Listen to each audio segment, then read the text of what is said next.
बसंत पंचमी की रहस्यमयी कथा पुष्पनकाल। देवी सरस्वती के प्राकट्य की अद्भुत कहानी बहुत प्राचीन समय की बात है, जब संपूर्ण सृष्टि में केवल अंधकार और मौन था। न दिन था, न रात, न ज्ञान था, न शब्द। चारों ओर बस शून्य और सन्नाटा। देवता भी विचलित थे, क्योंकि बिना ज्ञान के सृष्टि निर्जीव थी। तब ब्रह्मा जी ने गहन तपस्या की।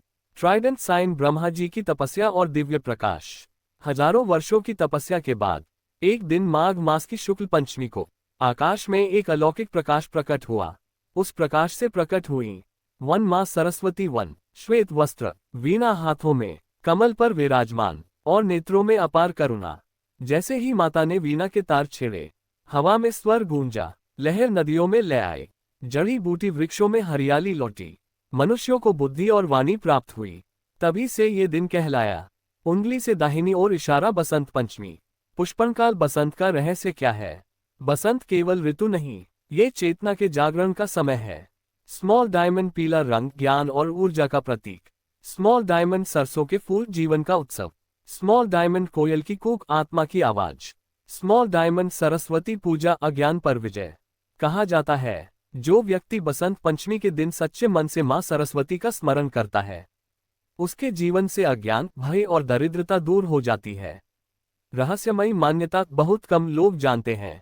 मान्यता है कि बसंत पंचमी की रात देवी सरस्वती धरती पर भ्रमण करती हैं।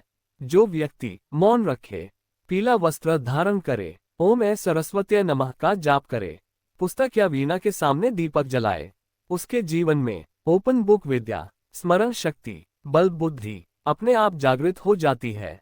वार्निंग साइन एक चेतावनी, रहस्यमयी संकेत। कहते हैं क्रॉस मार्क इस दिन झूठ बोलना, क्रॉस मार्क अपमान करना, क्रॉस मार्क ज्ञान का अहंकार रखना, देवी को अप्रसन्न करता है। ऐसे व्यक्ति से बुद्धि धीरे धीरे दूर होने लगती है। चेरी ब्लॉसम बसंत पंचमी का गुप्त मंत्र। ट्राइडेंट साइन, ओम ऐ क्लीं सरस्वत्यै नमः। उंगली से दाहिनी ओर इशारा 108 बार जप करें। उंगली से दाहिनी ओर इशारा सूर्योदय के समय। उंगली से दाहिनी ओर इशारा पीले पुष्प अर्पित करें। वन जीवन में चमत्कारी परिवर्तन होता है। पुष्पनकाल निष्कर्ष, रहस्य का सार। बसंत पंचमी केवल त्योहार नहीं, यह आत्मा के जागरण का दिन है।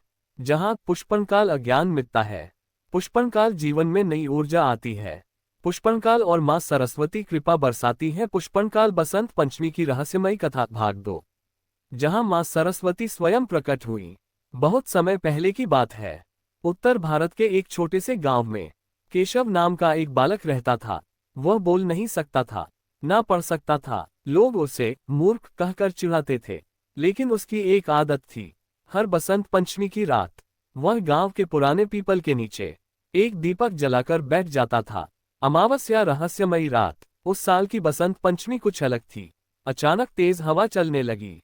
पूर्णिमा चांद बादलों में छिप गया। बेल मंदिर की घंटी अपने आप बजने लगी। गांव वाले डरकर घरों में बंद हो गए, लेकिन केशव वह पीपल के नीचे बैठा रहा। उसने कांपते हुए कहा, माँ, अगर आप सच में हो तो मुझे भी ज्ञान दीजिए। हाई वोल्टेज अचानक हुआ चमत्कार। आधी रात को पीपल के पत्ते अपने आप हिलने लगे।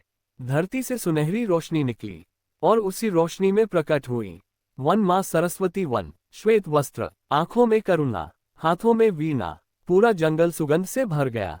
मां का रहस्यमयी वरदान। मां ने कहा, वत्स, ज्ञान मांगने वाला कभी खाली नहीं जाता, पर याद रखना, ज्ञान अहंकार नहीं, सेवा के लिए होता है। उन्होंने केशव के मस्तक पर वीणा का स्पर्श किया। हाई वोल्टेज अगले ही पल उसकी वाणी खुल गई, आंखों में तेज आ गया। वेदों के मंत्र अपने आप मुख से निकलने लगे। सुबह होते ही पूरा गांव स्तब्ध था। Fearful face. लेकिन कहानी यही खत्म नहीं होती। जिस पीपल के नीचे मां प्रकट हुई थी, आज भी वहां बसंत पंचमी की रात वीणा की धीमी ध्वनि सुनाई देती है। दीपक अपने आप जल उठते हैं। स्क्रॉल और कुछ लोगों को सपने में सरस्वती मंत्र मिलते हैं। लेकिन वार्निंग साइन, जो लालच से वहां जाता है वह मानसिक रूप से विचलित हो जाता है। क्रिस्टल बॉल गुप्त रहस्य बहुत कम लोग जानते हैं। बसंत पंचमी की रात 12 बजे अगर कोई व्यक्ति मौन रखे, पीला वस्त्र पहने, किताब के सामने दीपक जलाए, 21 बार ओम ऐ सरस्वत्यै नमः बोले, तो मां सरस्वती स्वप्न में संकेत देती हैं। अमावस्या बसंत पंचमी की रहस्यमयी कथा भाग 3। फेयरफुल मां सरस्वती का श्राप, सच्ची घटना पर आधारित। ये घटना उसी गांव के पास की है जहां केशव को मां सरस्वती का वरदान मिला था। सालों बाद उसी गांव में आया राघव नाम का एक घमंडी विद्वान। उसे अपने ज्ञान पर बहुत घमंड था। वह बोला, सरस्वती तो बस कहानी है, असली शक्ति तो बुद्धि में होती है। गांव वालों ने उसे रोका, कहा, बसंत पंचमी की रात उस पीपल के पास मत जाना। पर उसने मजाक उड़ाया। स्मक अमावस्या अमावस जैसी बसंत पंचमी। उस रात अजीब घटनाएं होने लगीं। हवा अचानक रुक गई, पंछी पक्षियों की आवाज बंद, फायर दीपक बिना हवा के बुझने लगे। राघव हंसता हुआ बोला, डरपोक लोग, और वह पीपल के नीचे बैठ गया। हाई वोल्टेज जैसे ही घड़ी ने 12 बजाए, धरती कांपने लगी। फियरफुल पीपल के पत्ते उल्टे घूमने लगे, आकाश से सफेद धुआं उतरा, और फिर वन मां सरस्वती प्रकट हुई। लेकिन इस बार उनका स्वर कोमल नहीं था, आंखों में तेज वीणा से अग्नि निकल रही थी। चारों दिशाओं में कंपन था। मां की चेतावनी। मां ने कहा, ज्ञान तप से मिलता है, अहंकार से नहीं। राघव डर गया, लेकिन उसने सिर नहीं झुकाया। बस यही उसकी सबसे बड़ी भूल थी। फेयरफुल फेस भयानक श्राप। अगले ही पल हाई वोल्टेज उसकी जीभ जड़ हो गई। बुक्स उसे पढ़ा हुआ सब भूल गया। फेयरफुल आंखों से आंसू बहते रहे, दिमाग शून्य हो गया। सुबह होते ही वह वही बैठा मिला, पागलों की तरह हंसता हुआ। क्रिस्टल बॉल आज भी होता है ये रहस्य। गांव वाले कहते हैं, पूर्णिमा हर बसंत पंचमी की रात उस पीपल के नीचे कोई अदृश्य शक्ति घूमती है, और जो क्रॉस मार्क घमंड करता है, क्रॉस मार्क विद्या का अपमान करता है, क्रॉस मार्क मां सरस्वती पर हंसता है, वह कभी सुखी नहीं रहता। पुष्पनकाल सच्चा रहस्य। Final truth. Folded hands. मां सरस्वती कभी दंड नहीं देती, लेकिन अहंकार स्वयं विनाश बन जाता है। जो व्यक्ति विनम्र रहता है, ज्ञान को सेवा बनाता है, बसंत पंचमी को सच्चे मन से पूजता है, उसे मां स्वयं रक्षा देती है। अमावस्या बसंत पंचमी की रहस्यमयी कथा भाग 4। मां सरस्वती की गुप्त साधना जो हर किसी के लिए नहीं। ये घटना उसी गांव के एक तांत्रिक साधक वागीश से जुड़ी है, जिसे मां सरस्वती की रात्रि साधना का रहस्य पता था। लेकिन वह जानता था, ये साधना वरदान भी दे सकती है और विनाश भी। हंसिया चांद। बसंत पंचमी की आधी रात। बसंत पंचमी की रात 12:01। पूरा गांव सो रहा था, लेकिन वागीश शमशान के पास बने पुराने मंदिर में बैठा था। पीला वस्त्र, केसर से तिलक, सामने खुली पुस्तक, दीपक में घी और 108 कमल पुष्प। उसने धीमे स्वर में मंत्र पढ़ना शुरू किया। Trident sign. ओम ऐह्रीं क्लीं सरस्वत्यै नमः। फेयरफुल। अचानक बदला वातावरण। मंत्रों के 51वें जाप पर हवा उल्टी बहने लगी, दीपक की लौ नीली हो गई, स्क्रॉल किताब अपने आप पलटने लगी, पदचिह्न किसी के चलने की आहट आए। वागीश की सांसें तेज हो गईं। High voltage. मां का भयानक रूप। अचानक मंदिर के गर्भगृह से आवाज आए, तू ज्ञान चाहता है या शक्ति? अगले ही क्षण मां सरस्वती प्रकट हुई, लेकिन इस बार क्रॉस मार्क श्वेत नहीं, क्रॉस मार्क कोमल नहीं। उनकी आंखें अग्नि सी, वीणा से चिनगारियां और स्वर गूंजता हुआ। अंतिम परीक्षा। मां ने कहा, यदि ज्ञान चाहिए तो अपना अहंकार छोड़। वागीश कांप गया, लेकिन उसके मन में लालच आ गया। उसने कहा, मां, मुझे ऐसा ज्ञान दीजिए जिससे दुनिया झुक जाए। बस यही उसकी गलती हो गई। खोपड़ी। भयानक परिणाम। तेज बिजली कड़की। High voltage. मंदिर की दीवारें कांप गईं, और फिर फेयरफुल फेस वागीश की आवाज चली गई। पेपर हाथ कांपने लगे, मंत्र भूल गया। ओपन बुक शास्त्र अर्थहीन लगने लगे।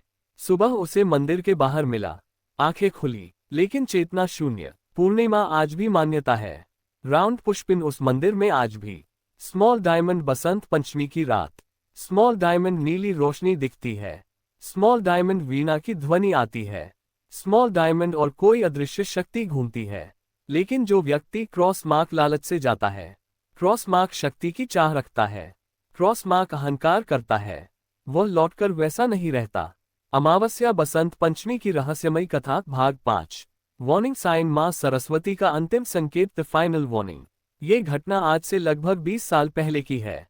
उसी गांव में, उसी पीपल के पास, जहां पहले केशव को वरदान मिला था और वागीश को श्राप। हंसिया चांद। बसंत पंचमी की वह रात।